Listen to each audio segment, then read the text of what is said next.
जमिनीतून गुप्त धनाचा हंडा काढून देतो असं सांगून 1,87,31,00,000 रुपयांची फसवणूक करणाऱ्या भोंदू बाबा सोलापूर शहर गुन्हे शाखेच्या पोलिसांनी कर्नाटकातील विजापूर इथून पकडले।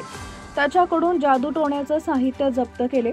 सोलापुरातील रहिवासी गोविंद मल्लिकार्जुन चंगारी यांना राहत्या घरातून गुप्त धनाचा हंडा काढून देतो असं आमिष मोहम्मद कादर शेख या भोंदू बाबांना दाखवले।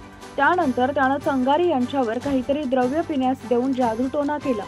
हंडा काढून देतो म्हणून त्यांच्याकडून वेळोवेळी 1,37,31,300 रुपये घेतले।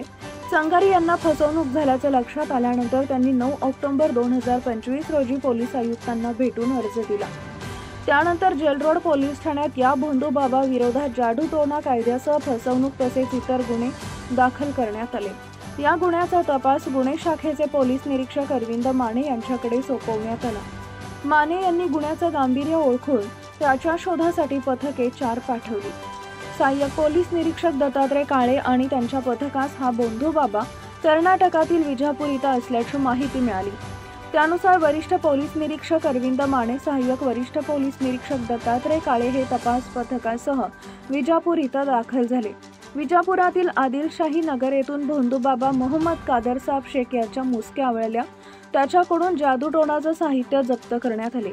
शेख याला न्यायालयासमोर उभे केले असता त्याला 13 ऑक्टोबरपर्यंत पोलीस कोठडी मिळाली आहे।